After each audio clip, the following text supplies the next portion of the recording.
order this regular meeting of the Lenox Township Board of Trustees, September 8th, 2025 at 6:30 p.m. Please join me in the Pledge of Allegiance. I pledge allegiance to the flag of the United States of America and to the republic for which it stands, one nation, under God, indivisible, with liberty and justice for all.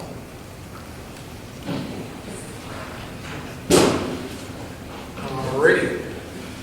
Approval of meeting agenda.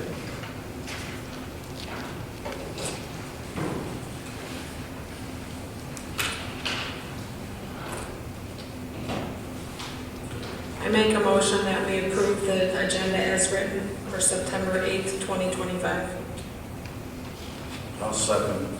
I have a motion by Clerk Gurley, supported by Trustee Rosio. All in favor? Aye. Opposed? Hearing none, motion passes. Moving on to approval of minutes.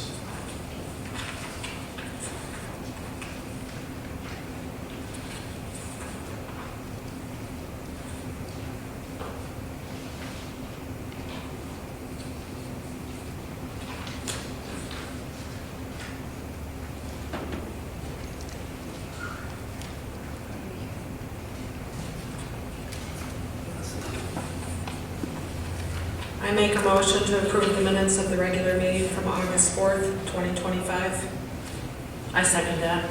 I have a motion by Clerk Gurley, supported by Treasurer Sutherland. All in favor? Aye. Opposed? Hearing none, the motion passes. All right, moving on. Public announcements. All right, moving on. Public comment.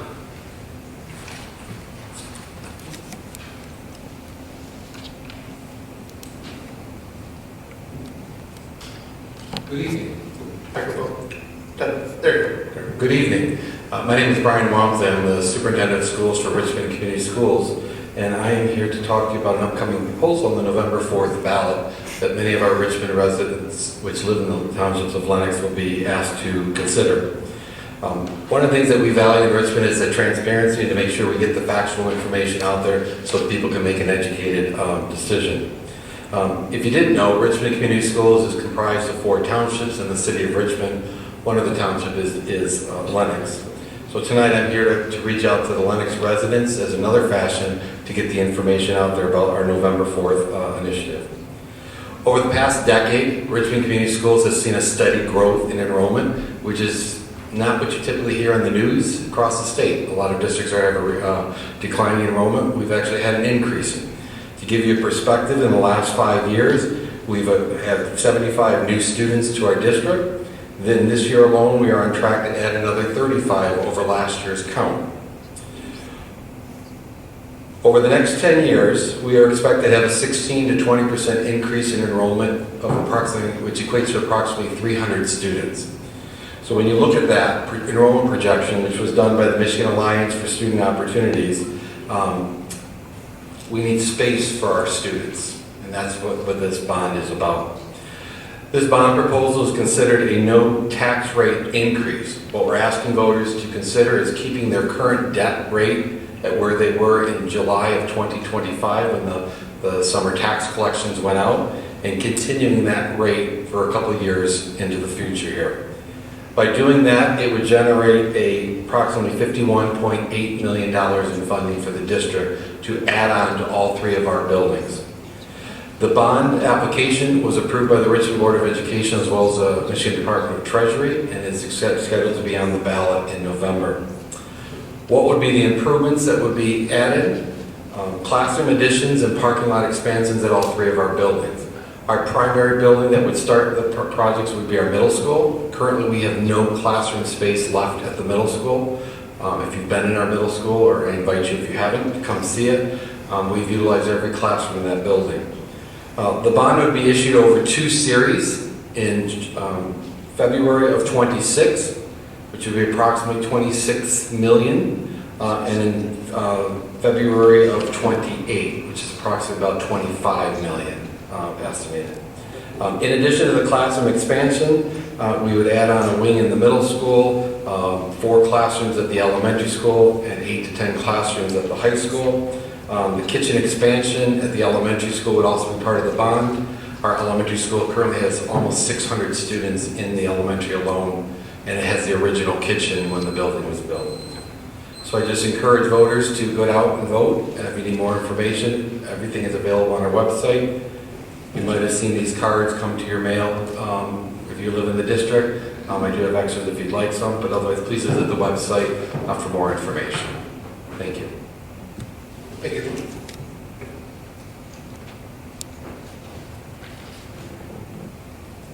Public comment?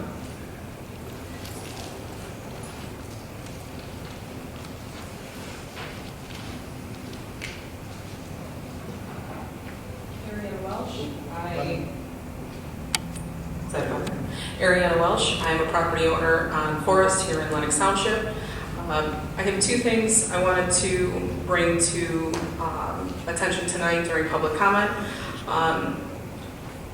First is the FOIA issues that have been going on this past month. Very disappointing. The issues that I've been requesting are matters of Open Meetings Act violations from the August meeting. This does not show transparency. This does not show accountability to the taxpayers. They were automatically denied because the responses for my appeals came back late. They were a day late. So I got an automatic denial. So there's opportunity to produce records. Anything I was requesting was from the August, related to the August meeting. That should have been easily produced. The one issue was produced last year at no cost, and I got a bill for $145 for it this year, which was payment of insurance that was done outside of a board meeting when you had a board meeting on June 30th and could have easily incorporated it then. The second issue is the motion for supervisor, clerk, and treasurer wages from last month. The motion is insufficient. It does not state who's getting paid. It does not state what you're getting paid. So I really hope that you haven't started that pay raise. The other thing I'd like to bring to your attention is that your wage schedule doesn't even match what the discussion was in your own conversation during that meeting last month. There's differences of wages of your employees. One that in particular was hired in the June 30th meeting, that doesn't match. You must do better. I'm not here to be adversarial. I'm here to see what is going on and being accountable for my tax dollars and for everybody else in this township. You're getting paid a lot of money. You can be responsible and accountable for it. Thank you.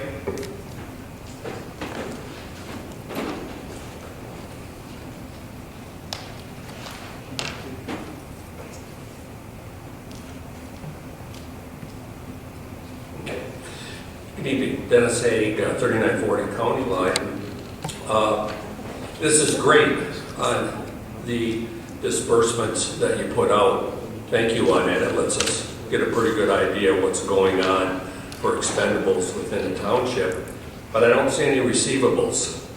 It would be nice to do a complete audit comparing what's coming in to what's going out. One thing of that would be, from the citizens' concern, is the township going in debt? Is the township in good financial standing? Can it pay its bills? And are those receivables? I don't know, because I don't see it. And that's something that I think should be published. Federal government publishes them. The state government publishes it. Why can't we? Thank you.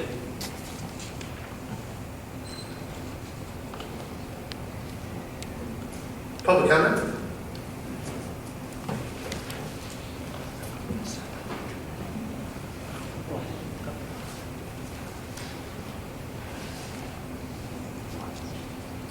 Linda Rossio, 25589 26 Mile Road. It's just an observation. When we're all sitting out here in the audience, and I'm guilty of it myself at the Planning Commission, I think when the citizens are out here asking questions at the end of the meeting, I think as board members, myself included, we should be taking notes. And at the end of the meeting, when it's called from the board, I think it's our obligation to answer the questions that have been asked at the end of the meeting. I know occasionally, sometimes they're answered, but the majority of the time they are not. But I think that is owed to the citizens of the township. Thank you.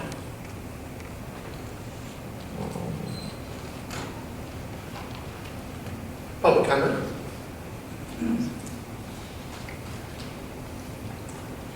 Missy Chabot, Lake Court, Lenox Township. I'm a little confused about something. As far as the raises, the 3 very large raises that were given, it was a 3-2 vote. Isn't it a conflict of interest to be the only 3 that voted yes were the ones getting the raise? Isn't that a little bit of a conflict of interest? I'm not really sure. Apparently you can't answer questions while I'm asking them now, but that is a question that I have and many of my neighbors have, because none of us knew about any of this. That's it.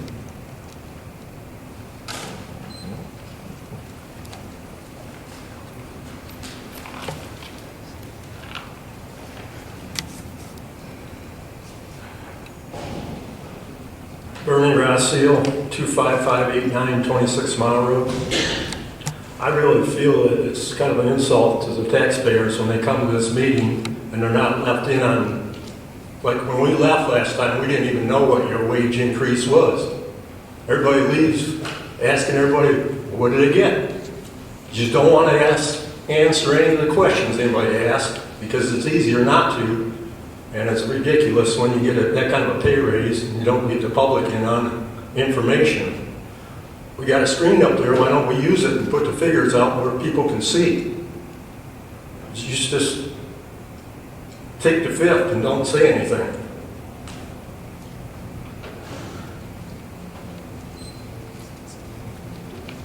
Public comment?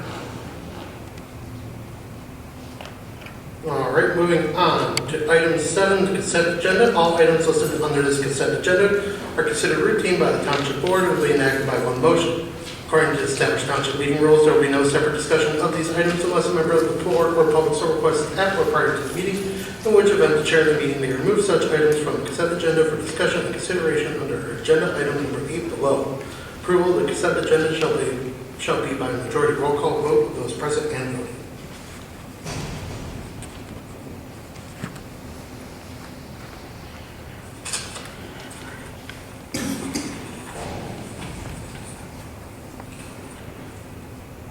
The orders and bills for the month of August was $836,639.10.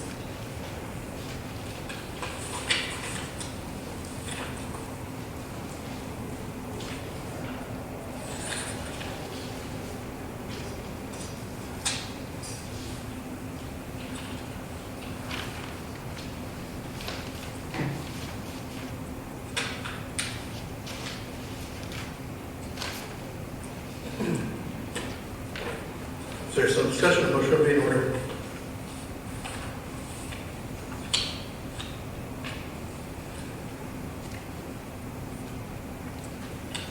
I make a motion to approve the orders and bills in the amount of $836,639.10. I second that. I have a motion by Clerk Gurley, supported by Treasurer Sutherland. May the Deputy Clerk please call the roll. Gurley, Aye. Sutherland, Aye. Rossio, Aye. Marino, Aye. Reader. Aye. All right, moving down to unfinished business. Item A, board meeting administration policy amendment. Mr. Addis? I have presented to, you hear me now? Oh, No. press it again. Moving the mic closer. There you go. All right, I have presented the opinion as requested by the board to every member, and I'll answer any questions they may have.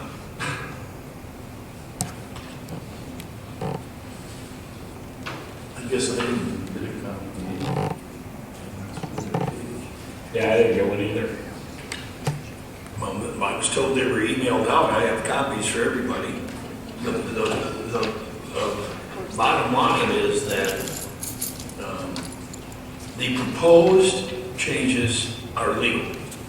Okay, my opinions are based on a legal study. The proposed rules are within the laws of the state of Michigan. Now, whether this board adopts them or not is up to the board, but they are within the legal rules. I don't take a political position, that's not my job, but they are indeed legal and within the laws of the state of Michigan as proposed. I do have copies of the opinion if you want me to pass it out. But I was told today while I was in court that they were all emailed out. They were emailed to everybody. I saw everybody's email address on there. Okay, and the reason I wait to the day of the meeting is I'm not sure if you're going to handle this in public session or private session for legal opinion. But I have copies, and if you want to wait to the end of the meeting and read it, it's really a quite small document.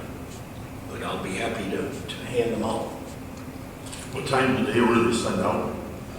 That, I'm sorry, I can't tell you. Oh, I thought Michelle on the clerk was on. I didn't. It was done by the attorney's It came office. directly from the attorney's office.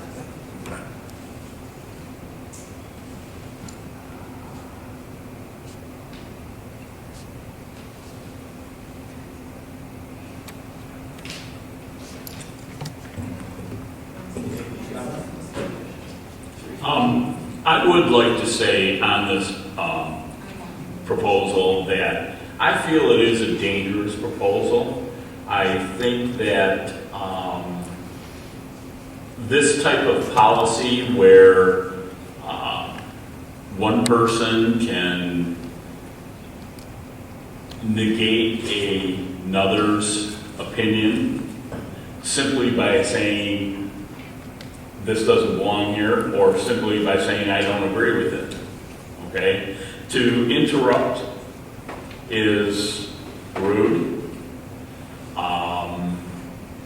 And I do not believe this is a policy that this board needs. I think that this is a dangerous policy because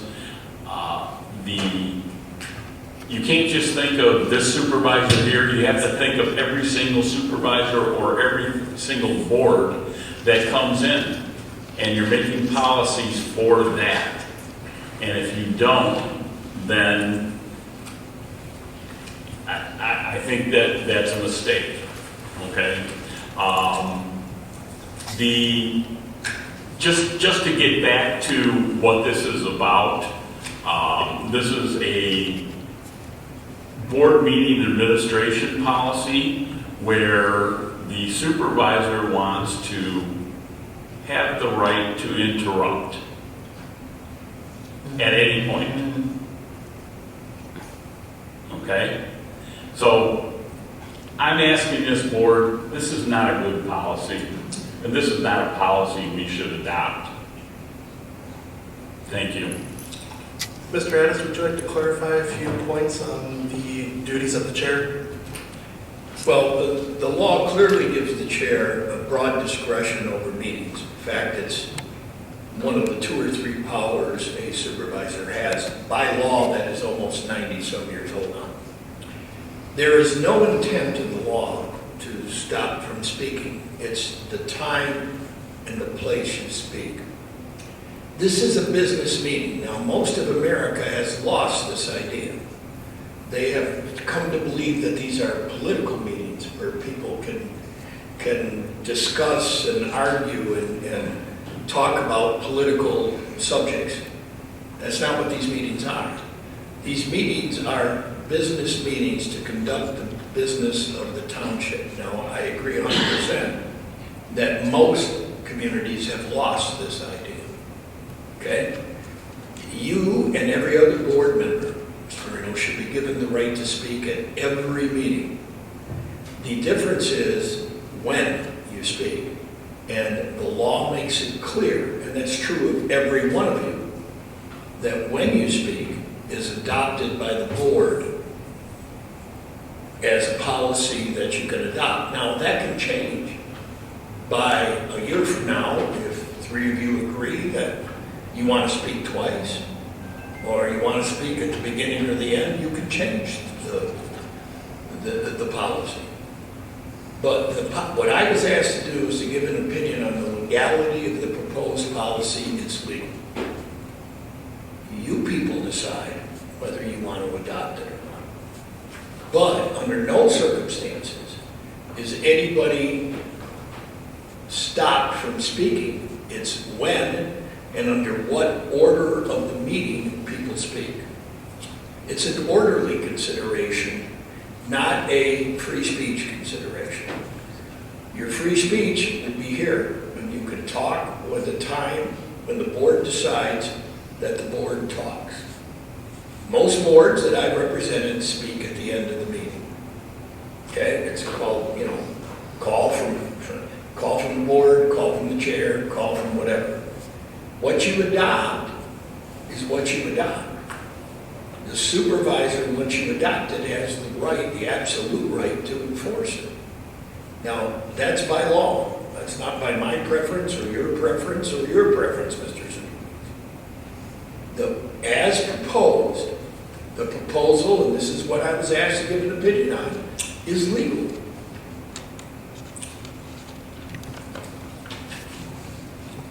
According to our policy book, which everybody should be aware of this, I didn't read the whole thing, but it says the township board at least 4 calendar days Thursday prior to the board meeting, any agenda item without documentation at this time will be postponed and placed on the following month's agenda.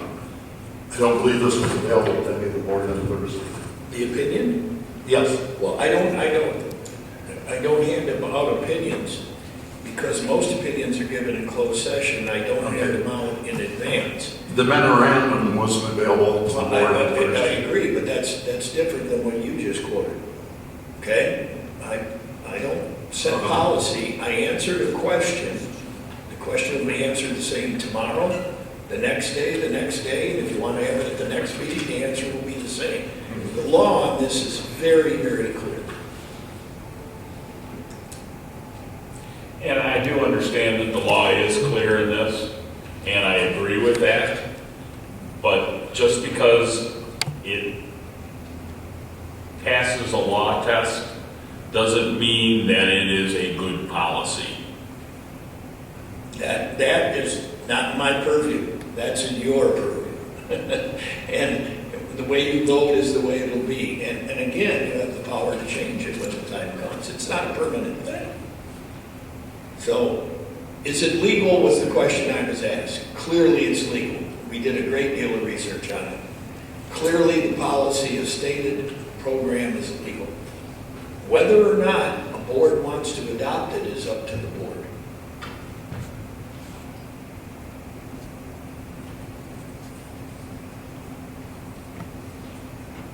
Well, I'm clearly not in favor of this, so I'd like to make a motion to not accept this administration policy amendment. I'll second it. I have a motion by trustee Marino, seconded by trustee Rosio. May the deputy clerk please call the roll. Marino, Aye. Rossio, Aye. Sutherland, Aye. Reader, Nay. Gurley. Aye.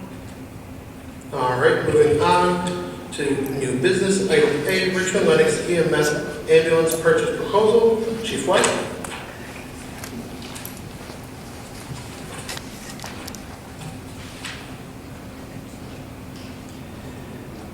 Good evening, Mr. Supervisor, members of the board. It's not so much an ambulance purchase proposal. Those decisions are made by the Ambulance Authority Board, which is made at Richmond and Lenox Township.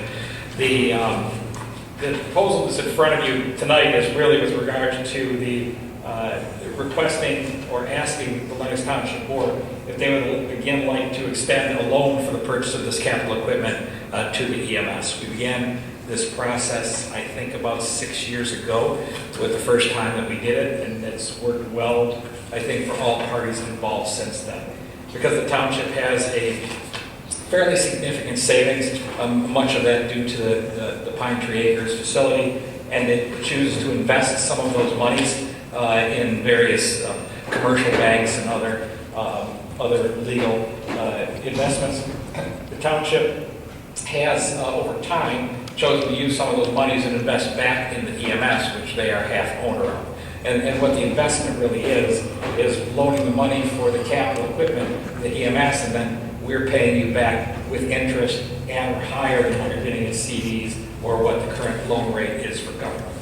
So what we have in front of you tonight is an agreement that we've used the same agreement without changing language for a number of years. It was reviewed at the time and developed by Mr. Anderson's firm. And basically what it indicates is if the township so chooses, they would provide the EMS a loan of $355,000. That's for a new ambulance and stretcher. The stretchers are up to almost $40,000 now in those vehicles just by themselves, just to give you an idea of what these things are costing nowadays.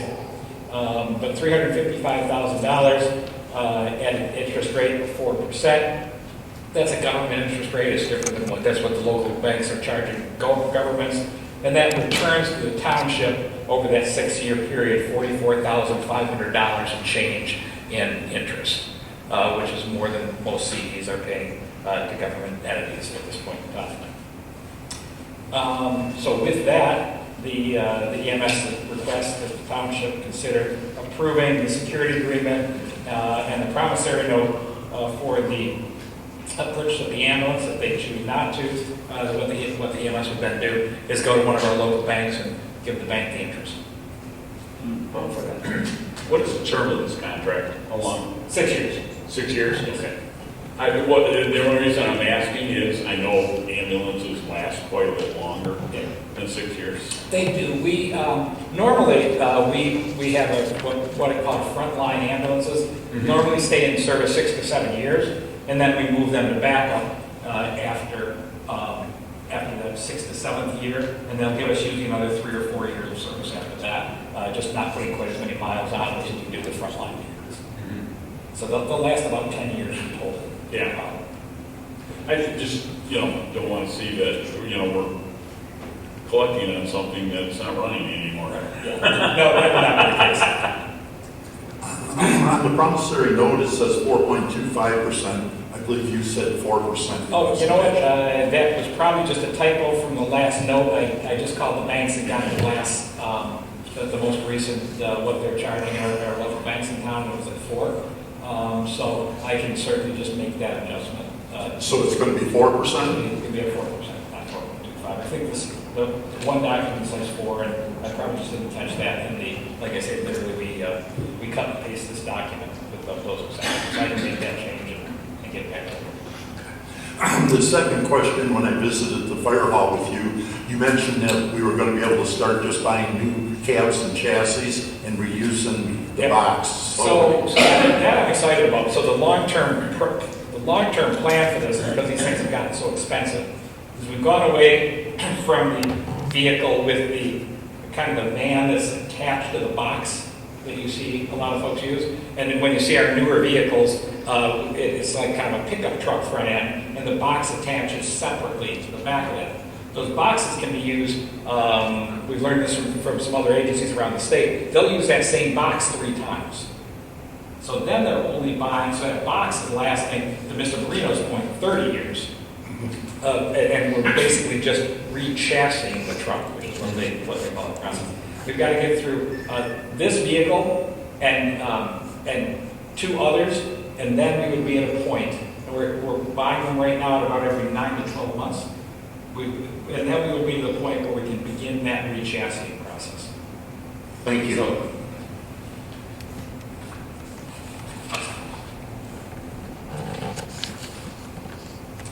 by the way, that'll make it about half the cost or less than that, frankly. So it will be significant savings once we can get there. All right, if there's no further discussion, a motion would be in order. I'll make a motion to approve the security agreement and promissory note as long as we change the 4.25 to 4.0 between Lenox Township and Richmond. Lenox EMS in the amount of $355,000 to provide funding for the purchase of the ambulance and necessary related equipment as presented by EMS Director Jeff White. Second. I have a motion by Treasurer Sutherland, supported by Clerk Gurley. May Deputy Clerk please call the roll. Sutherland? Aye. Gurley? Aye. Reader, Aye. Marino, Aye. Rossio. Aye. All right, moving on to item B, Chapter 502, International Fire Code Ordinance Proposal. Chief White. Yes, sir. Right now, our current current ordinance says the township follows the International Fire Code 2021. About every 2 to 3 years, that code is updated. Currently, we're in International Fire Code 2024 as far as the current standard. I can tell you the changes from 2021 to 2024 were minimal. I had sent the board previously on, I think in earlier August, an update of what those changes were, kind of a summary and side by side. And in that email, basically all it indicated was the changes really reflect storage of lithium batteries, large-scale storage in big manufacturing facilities of lithium batteries. Because what we've learned about lithium batteries is we don't have a good way to put them out. They burn until all of the fuel is gone, and that can take some level of time. So that's really the only change with any meat in it within the proposal. What I'm suggesting is the board could really elect one of 3 options. They could not change it at all, and will continue to follow a few-year updated standard and enforce that. They could update it to the 2024 standard, and then next year I'll be back and say, can we update it to the 2026 standard now? Or we could take the current ordinance and ask the appropriate office of the township to simply say the township will enforce the most updated version of the International Fire Code. And so we just change that language. So every few years when this changes, it just automatically changes, and we don't refer to an outdated number within our code. I think that either of those 3 options are really, again, up to the board, but we should probably select one of them and move forward. I would think that for ease of this board in the future, simply changing the language to indicate that we will follow the most updated version of the International Fire Code would be maybe the most easy to administer.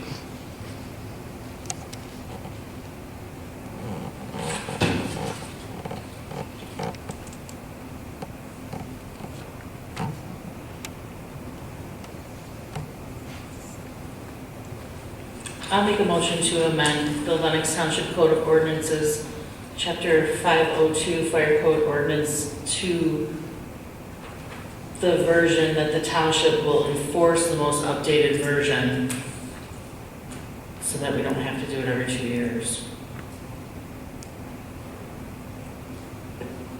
I second. I have a motion by Treasurer Sutherland, supported by Clerk Gurley. Would the Deputy Clerk please call the roll?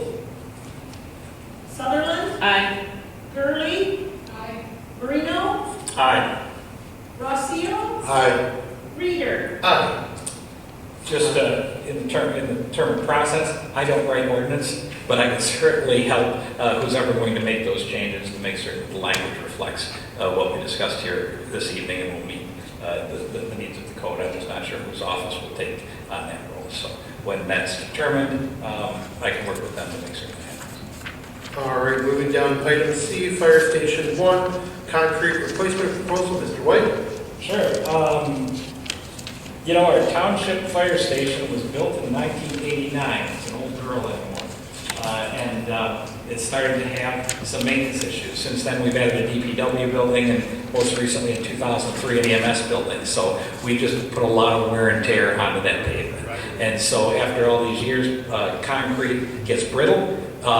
It starts to crack and break, and just like our roads, sometimes you have to fix the darn things, if you will, and such is the case with some of our concrete at the fire hall. This year we had proposed, we did this several years ago, where we proposed the DPW, fire department, and EMS kind of splitting between our organizations the cost of the repairs to slabs, if you will, or squares within the facility that were chosen by our DPW director for repair and maintenance. So basically what this would do, and we all put this money in our budgets, in our respective budgets. It was in the fire department budget, it was in the EMS budget, and Cam shares with me that it wasn't within his DPW budget as well. So what this would do is cost Cam was able to secure, the DPW director was able to secure several bids for this. I think I've catched 3 of them, but the low bid was with a company called DJ Contracting, Inc. They are on Clinton Township. That total bid was for $35,216. How that would be divided is the DPW would pay $10,000, the fire department would pay $10,000, and the EMS would pay $15,216 for that. And with that, unless there are any questions, I would ask the board to approve the replacement of that. We think we can still get it done before, the snow flies this season, if we get it approved tonight, and get that moving forward for the community. I have a question. The estimate is dated 7/29/25. The very last line in the quote says, quote is valid for 30 days. This quote expired 10 days ago. So maybe I'm going to refer to my colleague who obtained the quotes actually for us, because he knows this business better than I do on that. I realize what you're saying as far as the 30 days, and that's pretty typical of quotes like this. Because of timing and so forth, that's the way the days worked out. The only reason that this quote should change is if they can prove that there's a unit cost increase in concrete. The work is still the same, the area that we're asking them to do is still the same. We did not verify with them today that they would still stand by this quote. Today, no, I did not. I have a question. Did we tell the local pro form from Lenox Township about the lower quote to give him a chance to lower his quote since he's local? I mean, historically, I always appreciate the opportunity to do business with our local taxpayers, but historically speaking, when you ask for quotes, it's a fair bidding process, and we've simply, chosen to select a contractor based on a contractor that's approved by the township for work and approved by MDOT for work to take the lowest bid. So I don't know how the board would want to proceed on that. I can tell you that that what was the lowest bid does meet what all of us budgeted for this as far as our organizations. And if we were to choose to take the second bid because it is a local contractor, we would be outside of budget for it. I believe, I can't speak to DPW, but I believe on both, would be outside of budget for both fire and EMS to go with that higher bid. Question for the engineer. The 2 higher bids talk about wire mesh in the concrete. Would that be advisable on this project, in your opinion? I was not involved in this bid, but Jeff, can you tell me where these are? What's that? Where are these proposed? The 4 pieces. I asked our DPW director to select the sites, the spots, because that's kind of his level of expertise, not mine. So this is an existing. This is going to be in the driveway area. Currently, all that concrete does have wire mesh in it, and the contractors were told that and to bid it appropriately. So yes, that would be appropriate to match the existing section. Did you see it on the low bid of D&J's where it said wire mesh? Maybe I missed it. I'm going to be honest with you, I don't have that quote in front of me. But they are aware that the wire mesh is required. D&J Contracting has done numerous jobs for us in the past. They are not going to cut corners. I have very good faith in their workmanship, and that they'll stand behind it. That might be fine and dandy, but if it's not stated on the contract, we don't have to do it, in my estimation. I think Mr. Addis would agree to that. No, I understand what you're saying. Yeah.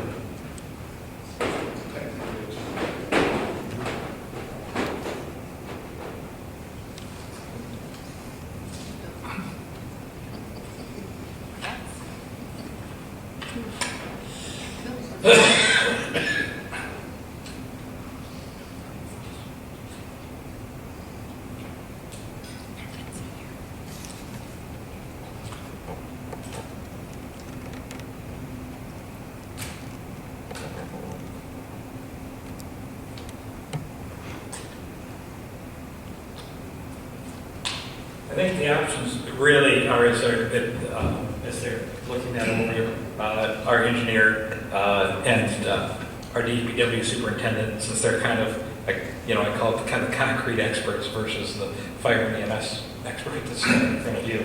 That's fine. So I think the two options are this.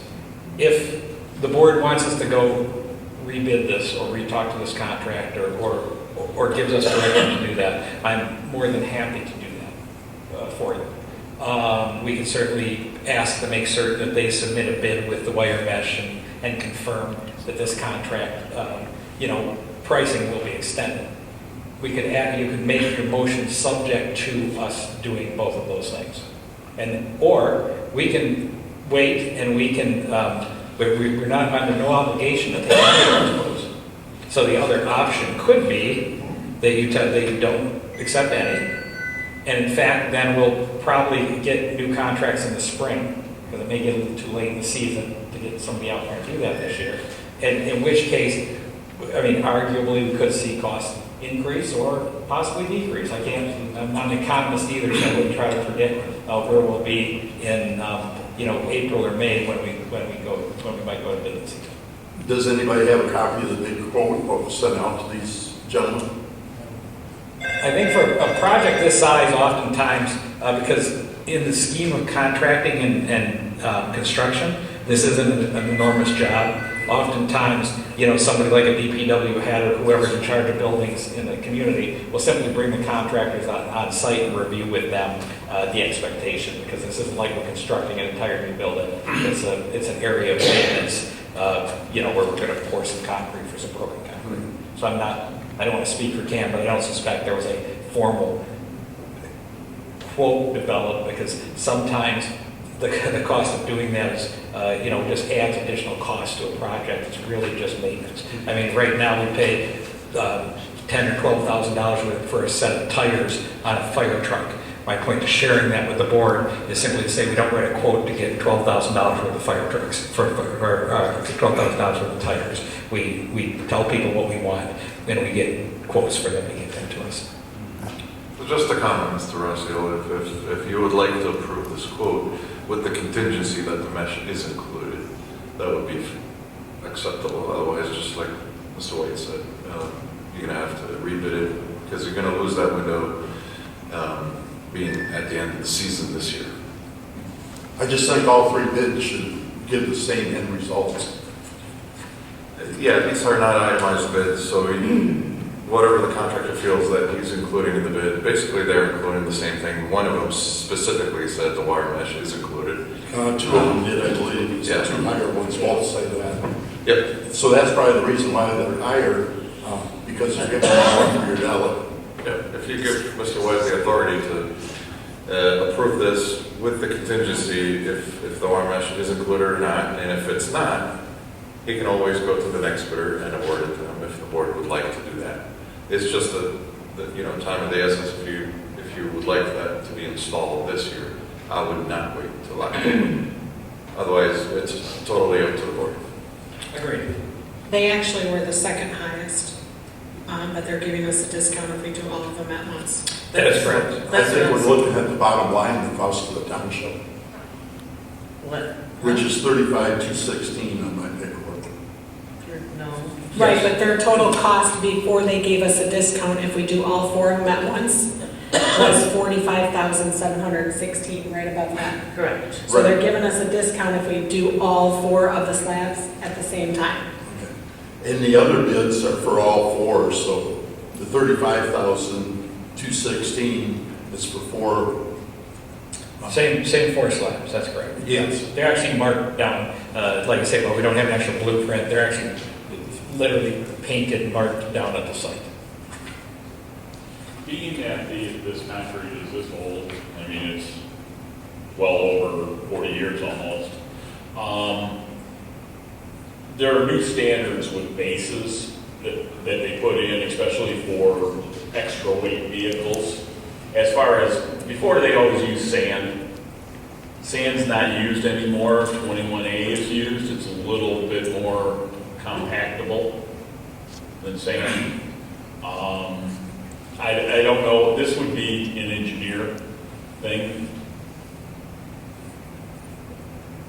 I'm sorry, Mr. Mayor. I'm just inquiring about the base, as far as, replacing these. If it's a sand base, what's gonna happen is exactly what just happened. Okay, it's gonna crack, it's gonna do stuff. Whereas putting in 21A as a base and it compacts greater, you have less chance of this concrete cracking. Of course, I don't remember that they've had a sand or aggregate. It's been installed a long time. It's all sand. It's all sand. I know they changed the rules on it, and Yeah, these vehicles days- that are extra heavy require the 21A or the aggregate. Actually, it's for drainage. It is? Currently, it's the stone is used, not the sand anymore. And I'm looking at the quote. It says replaced to the existing base. And at the bottom it says 21A. There is In the one that notes. says 21A. In the notes, the second, number 2, on the notes, on the first quote, From T&J.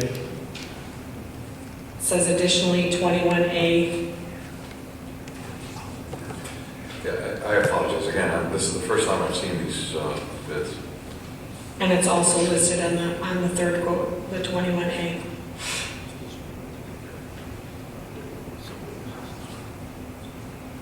I'd like to make a motion that we table this until we get the correct bid information to all 3 bidders, so that we can make a good decision on how to spend the township's money. Is there support for the motion? I'll second it. I have a motion by trustee Rosio, supported by trustee Marino. May the deputy clerk please call the roll. Rossio, Marino, Aye. Sutherland, Aye. Gurley, Nay. Reader. Nay. All right, we'll work to make certain that we get all the information to the same bidders. We'll probably put this off till sometime just after the holidays, and then get everything out to them. We should still be able to complete it in this budget year that way, and then be able to get that back to the board, in early spring or late winter. So we Okay, have- my next question is this a dire emergency? No, I mean, it should be done. It's been several years since we've done any work on that lot. Like you say, we did this, I don't remember how many years ago, but several years ago, we did a very similar thing to what we're doing here, replaced some of the deteriorating slabs. Yeah. But to say we're gonna wait another, few months is not gonna impact our operation. If it was, I would certainly let you know. Thank you. Thank you. All right, moving down. If I could, Mr. Barber, I'm real sorry, but just one more thing, if I could, the board would indulge me just for a second. I just want to mention, there's some flyers back on the back table there. The fire department has our annual open house, October 5th, from 10 a.m. to 3 p.m. It's a Sunday afternoon. The public and board are all welcome to join us, and I just wanted to make sure we mentioned that. Like I say, I left some flyers on the back table for everybody to pick up. Thank you. All right, moving down to item D, soccer goal purchase request, Mr. Trombley. Good evening. I've submitted a request to replace one of our existing soccer goals that we have in the park. This particular set is one of the original sets from when we built the park. So it's 25 years old, and you can imagine the wear and tear, and then just it being out of elements. I was able to collect 3 different quotes from 3 different sporting manufacturers. Believe it or not, the lowest bid came through an Amazon company, Forza, at a cost of $1,779.96. That would be for one set, and according to what it said on the website, what delivery costs would be. Delivery would be $239.99. I take that per goal because they would have to come by truck.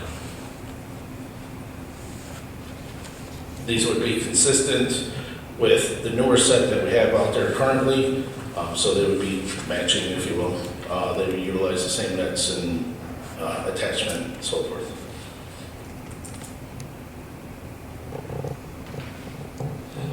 What exactly are we gonna do with the old ones?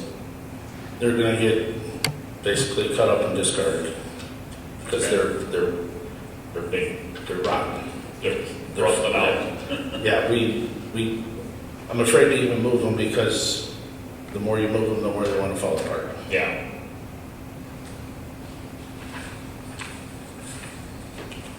How do you know the quality of the Amazon ones if we can't like look at them?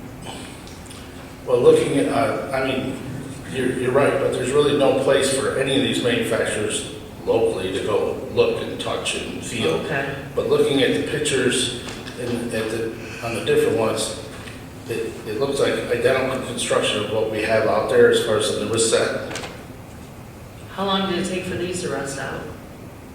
The ones that we're replacing, we bought in 2000 when we built the park. All right.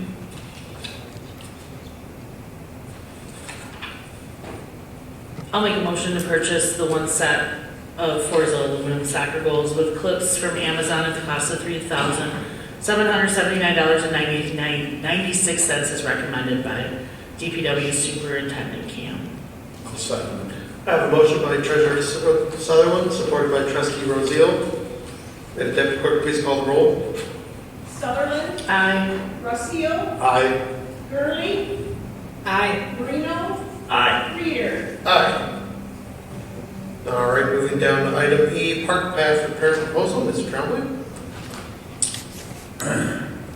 Mr. Graylow, do you have all that back up?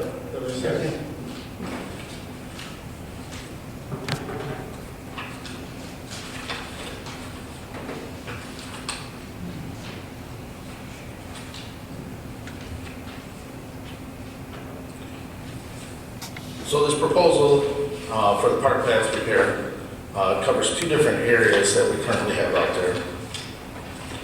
Both these areas, basically due to age and weather, if you will. The center path, we have three different cross culverts for allow for drainage. One of the end caps has moved, I'm sure, because of over the years frost and so forth, and it's allowed some of the soil to erode away when we have high water conditions. With that, creates a void. The extreme hot weather we just had a few weeks ago allowed part of the path to sink and create a small sinkhole, if you will. The other section is over by one of the large pavilions. Again, we have a nice large box culvert, but we still have problems with so much water coming through this site that it tends to cascade over that path and it's washed out a area. Again, that extreme hot weather allowed a section of that path to drop off. These proposals not only cover digging up that culvert, re-anchoring that end section that's moved, and repairing the path. The other section by the large pavilion covers with cutting out part of that path, compacting, and resurfacing across that culvert from head wall to head wall to cover up so it will not erode if it tends to cascade again. I did get three different bids from three different local contractors. Low bid came in from Asphalt Unlimited at a cost of $4,975.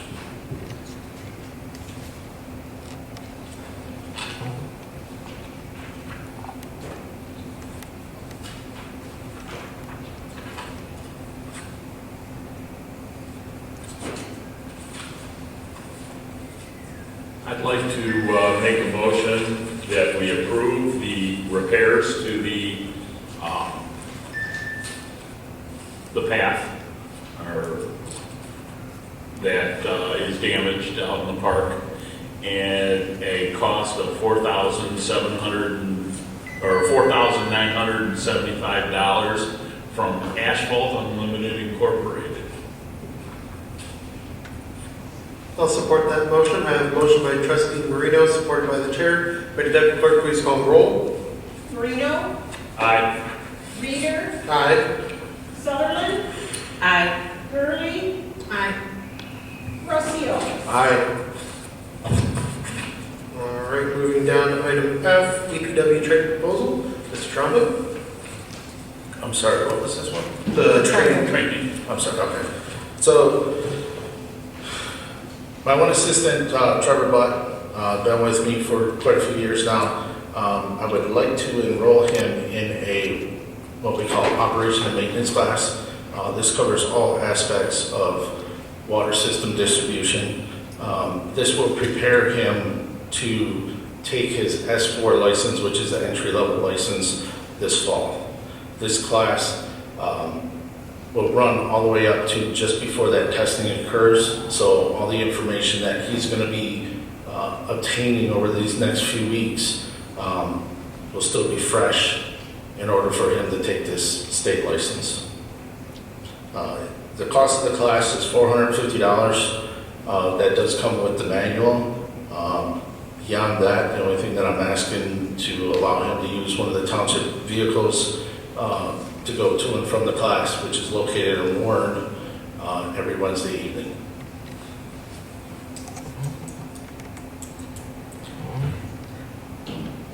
I will make the motion to approve the DPW assistant Trevor, but to attend the O&M water distribution class at the cost of $450, plus the use of the township vehicle, as this has been something we've wanted to do for quite some time. I second it. I have a motion by Clerk Gurley, supported by Treasurer Sutherland. May the Deputy Clerk please call the roll. Gurley, Aye. Sutherland, Aye. Reader, Aye. Rossio, Aye. Marino. Aye. All right, thank you, Kim. Moving down to item G, Chapter 415, signs proposal. Mr. Grable?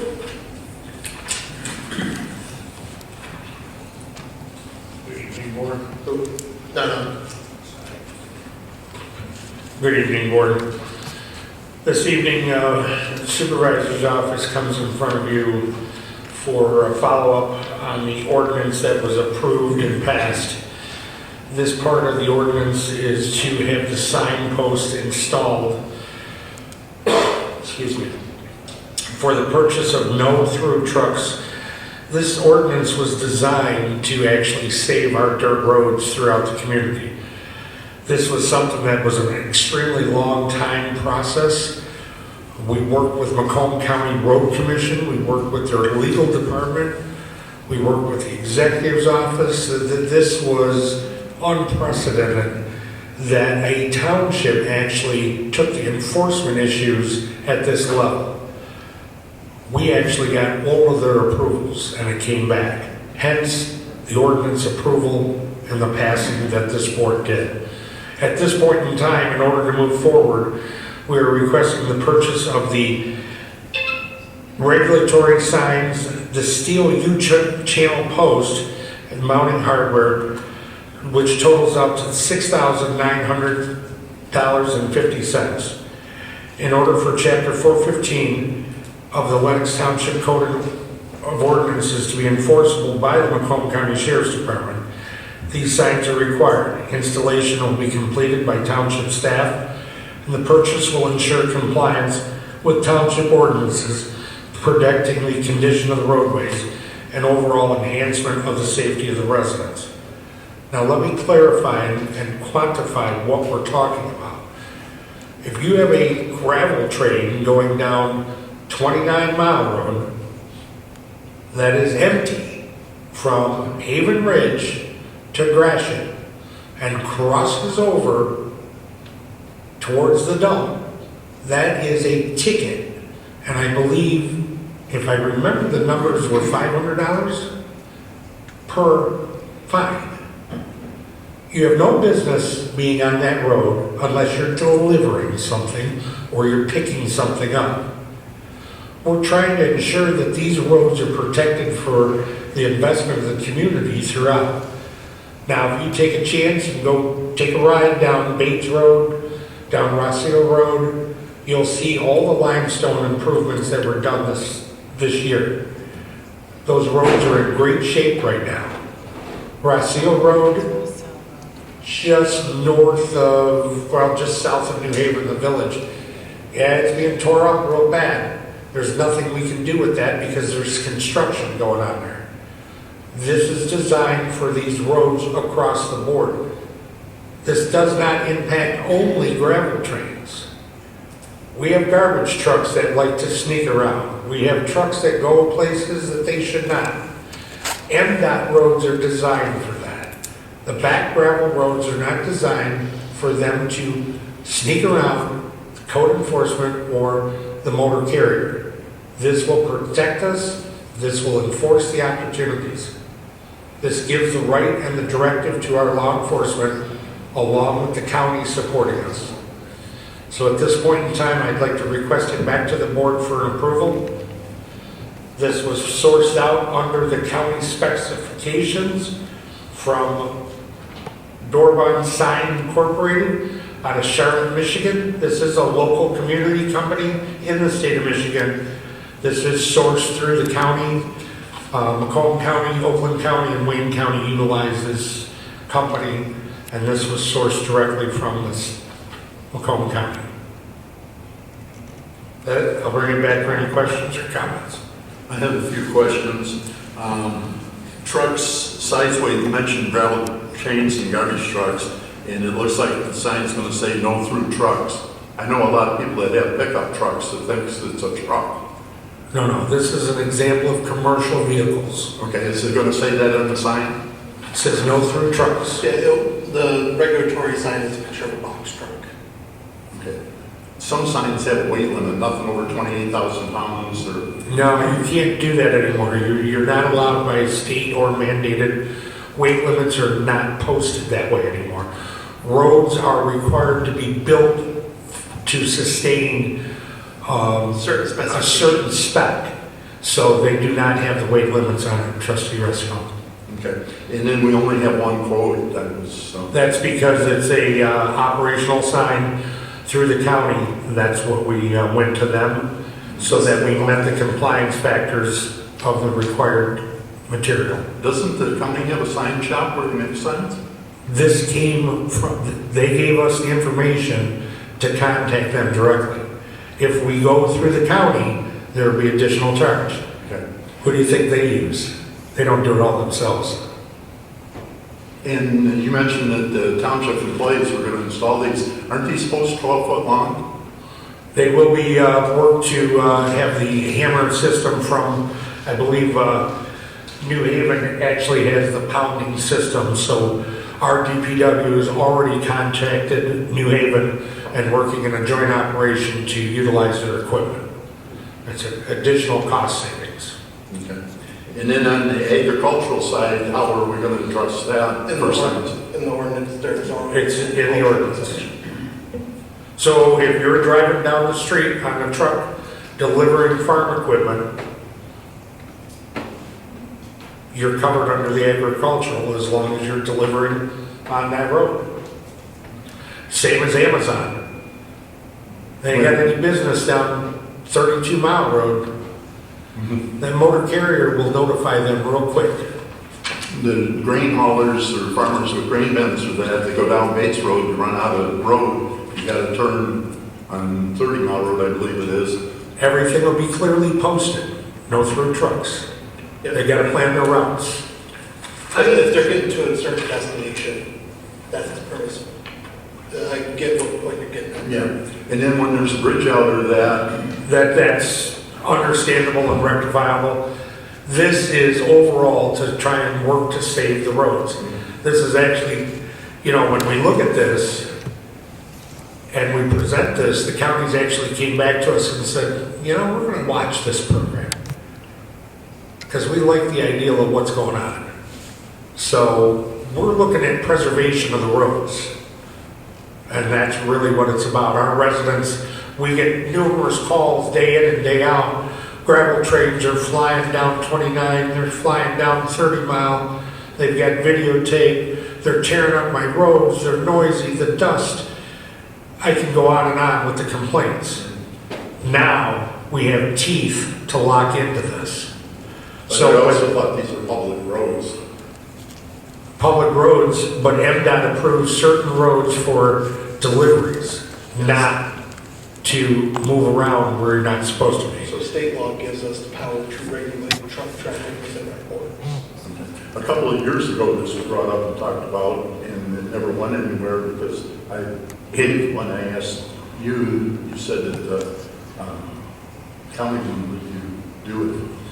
That's why we're doing this now, because we actually had the county's approval. They went back, they did their research, and they. It took that long. So you've been working on this whole time? Since Yeah, the it first time took you quite a asked while since when Mr. Rossio first heard about it from Supervisor Reeder. It took that long to process through the executive's office, through the Department of Roads, back through our legal department. This was not an easy task. Like I say, it's a little more unprecedented than we thought. You mentioned Roselle Road, or Roselle. Road. Are they gonna be signs on that road, or is it because it's split with the village, we can't do that? We would have to come to an agreement with the village on that one. We absolutely, as Supervisor Reeder's statement, we have to come to an agreement with the village as that is split. Although there is a whole ton of commercial truck traffic on that road, it's still designed as no-through traffic. You know, when we look at that road, we have urged and worked extensively with New Haven attempting to pave that road, for the lack of saying anything else. We would love to work with them. I mean, it doesn't need to be paved, but there are so many trucks, it's ruined all the time. That road actually, and the county has come back to us and said it's going to be an additional, it was $41 per linear foot per side for us to ditch the road, for us to do all these things to the road. So the county has now changed things, which they just came out with this new cost per linear foot on the ditching. Because we had requested them to ditch that road prior to actually putting the limestone on it. They want an additional, I want to say it was $140,000 for us to ditch the road. And it just made no sense. Engineering fees as well. Correct. But, Ms. Sutherland, you're absolutely right. That road needs improvement. The problem is the county keeps coming back and they don't want to spend the money. They're coming Well, back if to there the was a township. sign there, then the trucks would have to go on 26 instead of all the way down Roselle, which is what they used to do. Correct, and that's Up until the last, I mean, I feel like it's been since recently, they just started. well, they've been Like recently to going Main through, yeah, the construction coming through there because we've actually had law enforcement. We've had numerous complaints on New Haven Road, going to Roselle Road, traveling back and forth with the construction. I believe it's called Redwoods Apartments. The problem is our motor carrier cannot enforce as they are delivering materials to that location. So if they're delivering materials to a location, we can't stop them from that precedent. That'd be like stopping a farmer from picking up his grain out of a field or something. But once that is completed, and hopefully the village will concur with Supervisor Reeder to allow those signs on Rossale Road in order to prevent more damage to that. Although, hopefully, the companies on that road will understand it's also to help prevent and maintain the road for them so that outbound truck traffic doesn't come through. Keep in mind, you do have a very large repair facility on that road for semis. So if they get misdirected and they come through the village of New Haven and come down, we could have a problem. But they should be coming off at 26 from 94 in order to go to those repair facilities. Would this restrict Amazon delivery trucks? No, there is an exemption for parcel delivery services. Right. Any UPS, delivery services. Correct. So like if As the long as Pepsi they're truck not- was going through and needed to make a delivery, they could do it. Correct. right. I'll make a motion to approve the purchase of 45 and 18 foot by 24 foot to the no-through truck signs, as recommended by the supervisor's office at the cost of $6,900.50. I'll support the motion. I believe Mr. I Moore have had one something. other question. Okay, is there a map of where these signs are gonna be placed? I mean, I'm seeing there's 45 signs here. 55? 55 posts. 45. 45 seconds. 24 by 24 signs? Is that 45 of them? 45, yes. Okay.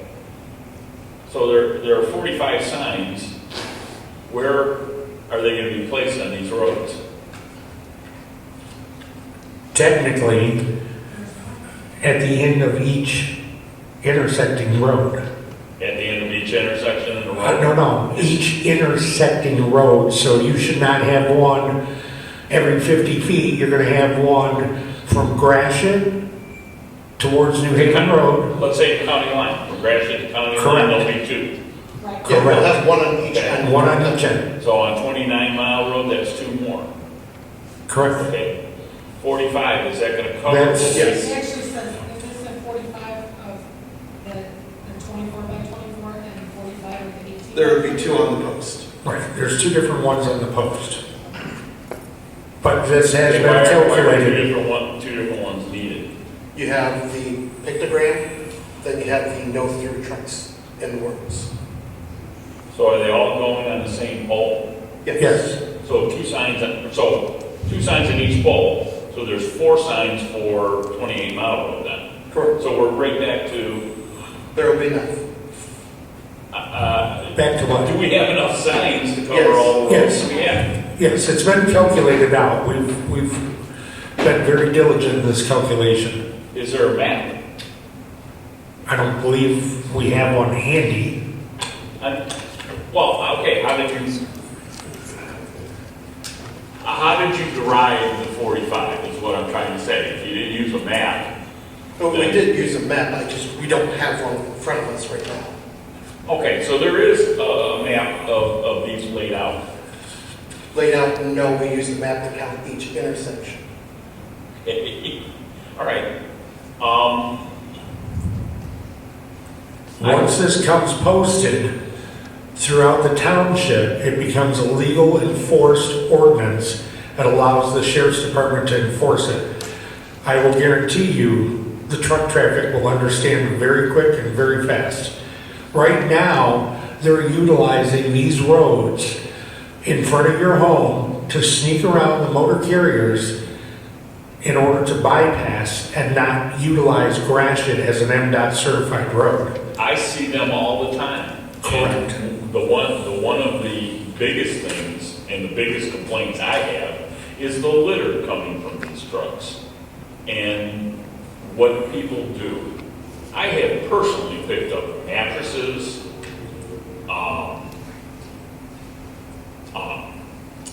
what do they call those? Spas, full spas, where people just roll them out on the 28 Mile Road. Okay? Items like that, you know, I mean, this is taking care of the truckers, but are we taking care of everything by the signs that we're putting on there? Are we going to have 2 signs saying the same thing? Or do we have a sign saying no littering? No, that's a whole different animal. Those are two separate issues. What you're going by is illegal dumping under Michigan state law, I believe, Mr. Addison.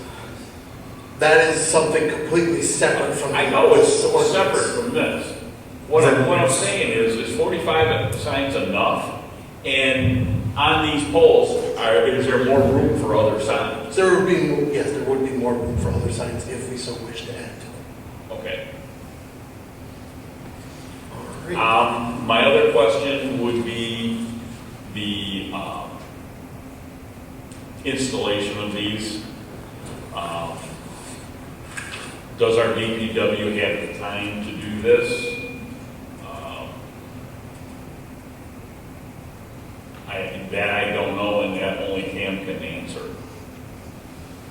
And Mr. Trotley has in fact talked about this, and there is a time element involved. This is not going to happen overnight. Am I correct? That is correct. I mean, this is something a little bit different than our normal routine. 45 signs, and then of course mystics and so forth. I'd probably be looking at trying to do an area at a time. Because when we're doing that, that means nothing else is getting done. So I'm sure it's going to be a project that we'll have to get into and get out of until. Estimate time a month to install? Well, Providing we get the post hammer from New Haven and the post hammer works. I'd like to think at least 1 week out of the month, we could hopefully dedicate to this project, until we complete it. One thing, yes, New Haven, and I did verify that today, they have equipment that they'd be offering for us to use. One piece of equipment, like somebody had stated, these poles are 12 feet tall. So that's the height that you're starting out at. This hammer, if you will, that uses to drive these posts is not light. If it was, it wouldn't work that well. So we would also be looking at probably having to rent a lift in order to get to that height, because obviously you need them straight. In order to do that, you have to be at that height. Our backhoe tractor, would that handle an implement that would put in a 12-foot post? I don't know what implement you would have to. Well, such as, how they have the diggers, Oh, no, these would, I was thinking putting these signs in, you basically use a vibrating hammer, if you will, and just straight in. You don't dig a hole, you don't rebury it or anything like that. There's no concrete involved. You basically, you pick a spot, the mist digs, as long as everything's clear, it basically just vibrates and down into the earth it goes. Yeah. Okay, I was just, 12 foot in the air, and I have experience with those posts. They're very heavy. Right. Getting them up there and handling them, Yeah, it's not something you'd want to do on a ladder. no. It's not something you can do on the ladder, I don't think. And this is why I was saying, is this an implement that we should own? And possibly an implement for one of our pieces of equipment that would attach to it. I have not spent the time to price out what the equipment cost would be that you would need for this project. And because we don't own the roadways or the right-of-ways, after we install these signs, I don't know what use we would have for it. Well, you could always rent a piece of equipment too. I'm just concerned as to, is everything from New Haven, is it all working? Is it in working order? Or are we going to grab this thing, we're going to use it for two things, it's going to break on us, and now we have another repair bill? When I spoke with them today, they informed me that they just recently used it. And it was working fine? Yeah, I have no reason not to think that it doesn't. All right, I just don't want to get in that little trap. If you rent them, it's theirs, you just return it, they'll give you another one. Correct. New Haven, we would have to have it fixed if we broke it. Right. Okay. All right, there is a motion by Treasurer Sutherland, supported by the chair. May the deputy clerk please call the roll. Sutherland? Aye. Reader? Aye. Rossio? Nay. Gurley? Aye. Marino? Nay. All right, moving down to item H, Building Department Wall Restoration Proposal. Mr. Grable. Good evening, Board. This is just more of an FYI informational piece. We've had some issues throughout the building department area after renovation or after restaffing. It is clear that we need to do slight renovation work, which would be patching and painting to 2.5 of the offices. We did go out, we sent out 5 different requests. We wound up getting 2 quotes back. The 2 quotes we received, one was from a Henshaw's Painting Services for $885, and the other was from Signature Building for $800. It is this evening, the supervisor's office is proposing the approval for the building department walls to be patched, painted, and repaired for the cost of $800. That I'll bring it back. Any questions or comments? But this is under the approval process. This is more of a FYI informational item. How did the walls get in such disrepair? I mean, this is a fairly new building. Employee. We have to be careful what we say. I cannot, they need to be repaired due to the Items that were on the handling. wall. Pardon me? There were items that were on the wall that were removed and left damage to the wall. Okay. Okay. Like, Hangings, pictures. no, what items? I mean, Hangings, pictures, calendars, wall art, shelving. They were Things on that- with non-stick things, but then they were ripped off and ripped. It's not really non-stick. So ripped. It took out the drywall when it was removed. Okay. Who put them up there? A former employee. Okay. And 2 former employees, right? Correct. But that's not in hand here. This kind of sounds like something we should have included in our insurance claim. Not for fraud. Pardon me? That would have been fraud. This is not. This is damage we need to take care of and have Well, repaired. that's what I'm saying. If an employee did it, then our insurance should cover it.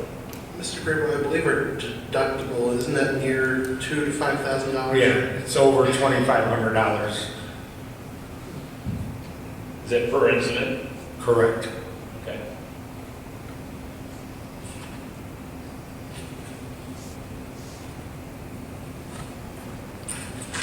Alrighty, I'll make a motion to approve the quote from Signature Building Company to restore and paint the building department walls at the cost of $800. I'll second I have a motion by the chair, supported by trustee Rosio. May the deputy clerk please call the roll. Reader, Aye. Rossio, Aye. Gurley, Marino, Aye. Sutherland. Nay. All right, moving down to item I, BSNA software upgrade proposal. Madam Treasurer.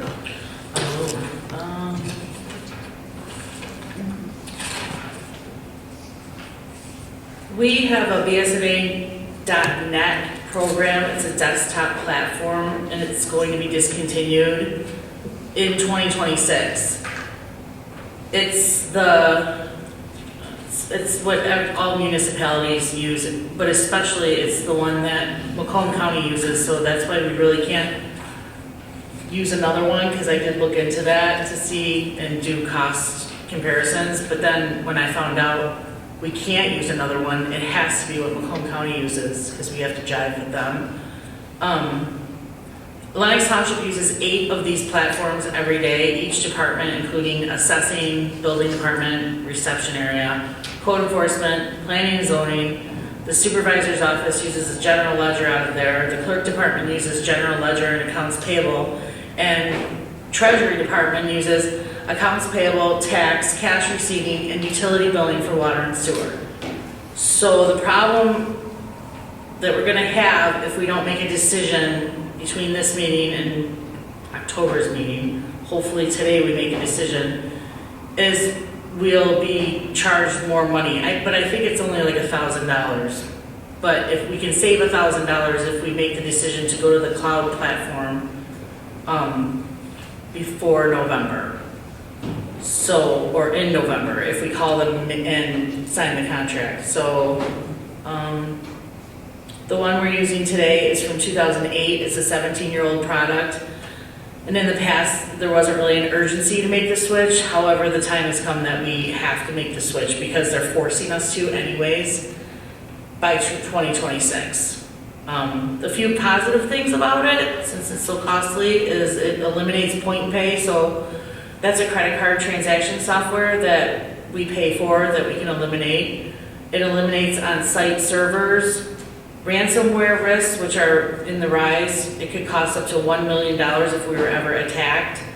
Security and stability with 99% uptime, which means we'll never be down. Cohesion for the residents for online payments by eliminating point and pay and having this put in place. It's disaster recovery. Township would inherit the future versions of BSNA, which means we would have consistent updates. It would be updating all the time, daily, at no cost. The attached quote has a discount to add BSNA payments that's only good until November 2025, and any discounts are unlikely to be available in the future. There's also a cloud overview PDF and a sample graph that I included with this for you to look over. Again, this is mandatory, and the township will need to execute a decision by October board meeting to ensure we do not lose any discounts.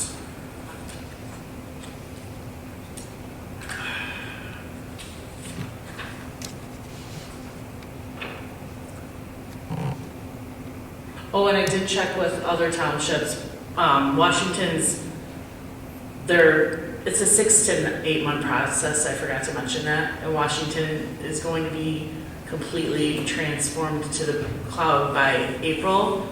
And Richmond uses it too, the city of Richmond. And Chesterfield uses it. I looked on their website, and it is very informative. Mm-hmm. It's got terribly small print though. So, a little hard to read. Put your glasses on. But at any rate, who sets the fees, like as far as credit card charges? What do you mean? Well, there were... The point and pay? Huh? The point and pay? No, there were credit card charges of like 3%. There was Yeah. like a minimum of $2. For... So, in other words, if you had a water bill that's a real small water bill, like say it was $15, $20, $15, you're going to wind up with a $2 charge if you pay it online with your credit card. But if you walk in here and give them a check, it's free. Correct, which is their choice. Okay, but if I walk in and give you a check, it actually costs this township more to process that check than that online service is going on. So We have a check machine here that's... How does it cost more? We have to pay the employee to run it through it. We have to pay someone to open the envelope. We have to pay someone to do all that extra work that goes along with processing that payment. Okay? I don't know What I'm saying is, why are credit cards a fee? Well, because that's how we pay them. That's how point and pay gets paid. We don't get that, Lenox Township doesn't get that fee. Well, we're getting rid of point and pay. Yeah, so I don't know, I think it's included in this cloud estimate, so. Okay, when I went through it, I looked at it specifically on a few different, ours, it definitely does say, there's a 3% charge, and it's a $10 charge on $10,000. And that's if you pay your taxes online or something. If you paid your taxes online and you owed $7,000, you would have to pay 3% of that? Well, the way I got it, it was like 3%, and if it was up to $10,000, then it was $10 cap. I mean, maybe I read it wrong.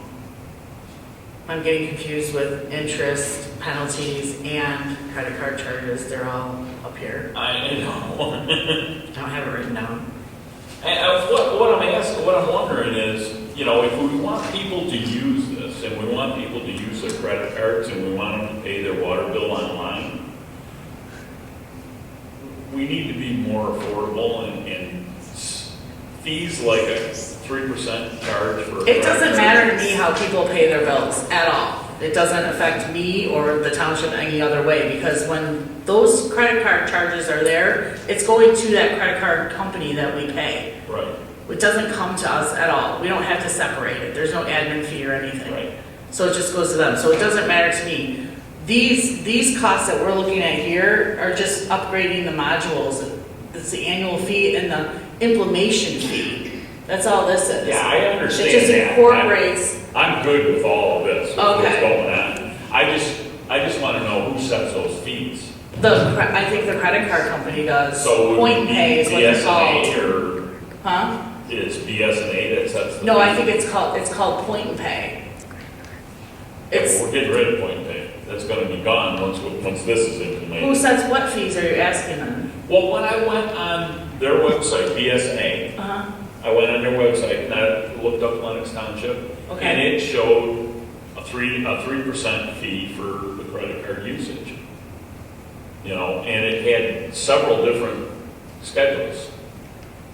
I There think was it's. more than one. I think that's just point and pay, because it's through to Lenox Township, that's what we use, That's what you used incorporated through BSNA. previously. Mhm. Okay, so those charges might come off. Those should Because come I'd be in off. favor of those coming That's off. what I'm saying, those should come off. Nothing irritates me more than, you know, I know, telling but, people, yeah, you've got a 3% extra charge to use your credit card.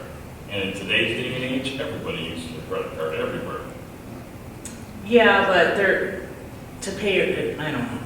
Yeah. I've only had to use my credit card one time to pay my taxes, because I didn't have money.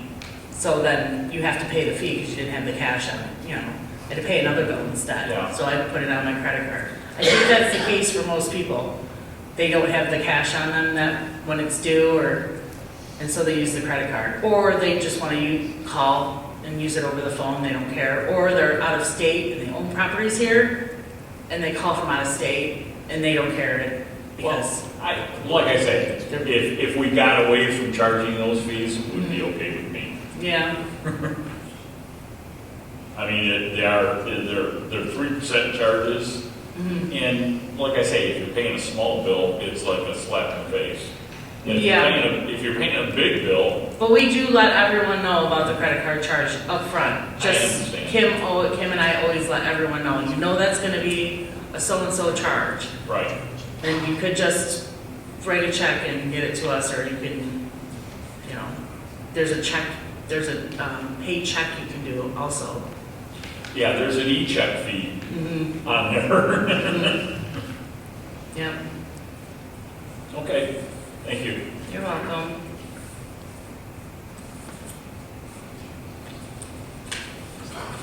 If there's no further discussion, a motion would be in order.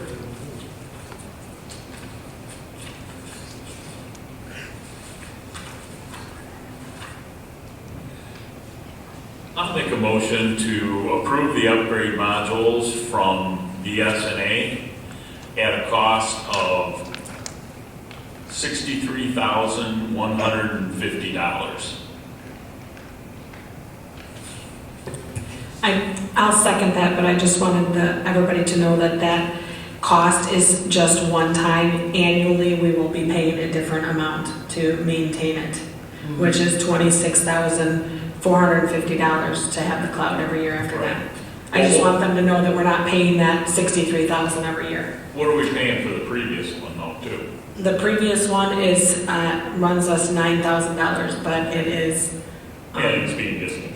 Exactly, it's being discontinued, and it's not, it's okay to use, but that we both sat through a video and like the whole entire program, and it's so much nicer because it flows better from department to department. Like I could send something through to building like that, and they can have access to everything instead of just their department. Right.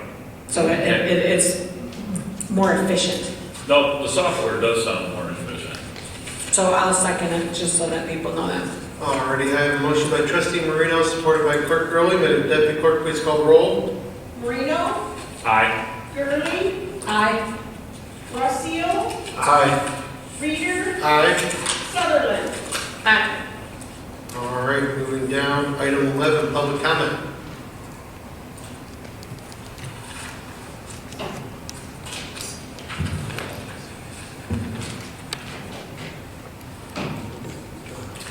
Linda Ressiel again. I just have a question if there's an update on the soccer field down the road on 26 Mile Road. I did have to call the Sheriff's Department on the Saturday of Labor Day weekend due to the fact that they were well past their time of for the noise ordinance. I called after 11:30, and by the time the sheriffs got there, it was about 10 to midnight, somewhere in there. But I didn't know, had a call from the board, if you could possibly give us an update on anything that you have been able to accomplish since the last meeting. Thank you.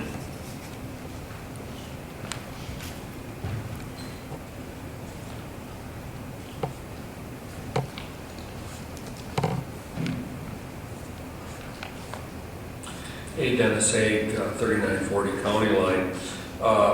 You mentioned, of course, all of this on the dirt road truck use. Great stuff, but I want to make sure that our farmers are protected, that they can use those gravel roads with their grain trucks and their equipment, and that's got to be spelled out. We're not the southern part of Macomb County, we're the northern part, and farming's a big business here. Those folks, when they're hauling grain, they don't have time to piss around driving down the road somewhere or whatever, extra mileage when they got to get their crops in. So I really hope that we would pay special attention to that. The other thing is if you're going to cloud storage, you need to make very sure you have it spelled out in your agreements on your IP rights, because once it goes to the cloud, you typically don't own it. If you don't have that spelled out in there, you'll come back with a bill for you sometimes on getting your information back. And that's been a problem.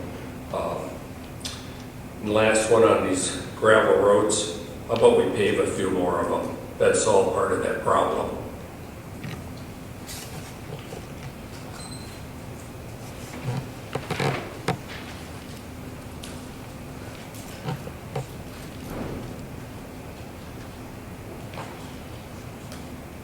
Bernie Rossio. I'd like to make a comment about the no-through truck traffic.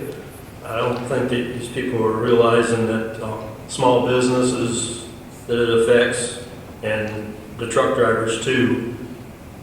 The other thing is they put no through truck traffic going through New Haven. We watched the gas station close. We watched the restaurant that closed for some time finally reopen.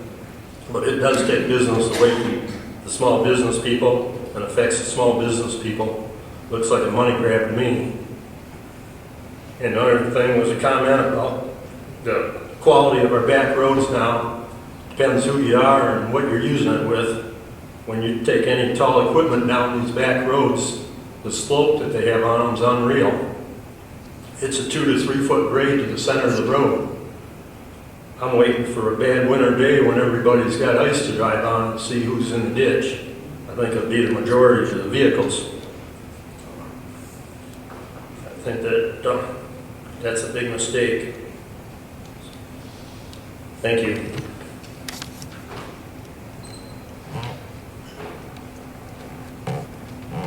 Public comment? All right, moving down. Call from the board. I'd like to thank everybody for, is that on? I'd like to thank everybody for showing up today. And this is refreshing hearing your comments because it is very helpful to us. I personally take them, write them down, and review them because you're the voice. You're why we're here. Thank you. Any other further call from the board? Can I answer on the soccer field? Go right ahead. Can I? Mrs. Rosiel, all I can say is that we are in litigation with it, so we're handling it. But that's all I'm allowed to say about the soccer field. Thank you so much. Mm-hmm. And then I should have said this in public announcement, but time is flying by so fast. We do have our annual community dinner at the high school, New Haven High School. This is where we give everybody in the community a free Thanksgiving dinner, but we also have ham and other items. And all they have to do is bring non-perishable, unexpired, please, canned good or boxed goods, which helps replenish our food pantry through the winter seasons. And it's an awesome turnout for the community. I've been chairing it for several years, and it's amazing to give back to the people of the communities, both communities. Actually, anybody can go to the food pantry as long as they have a card that they can use so they don't take advantage. But it's really a nice event. And it's the 21st of November at 6 o'clock, 6 to 8:30 at the New Haven High School in their cafeteria, which is around the back. And all the proceeds, even the raffle proceeds, go to the food pantry. That's it. Alrighty. To answer you, Mr. Haig, there is very much an agricultural exemption built into the ordinance. No agricultural vehicles will be ticketed under this ordinance. If there are, please by all means come to us and we'll go yell to Macomb County Sheriff for you.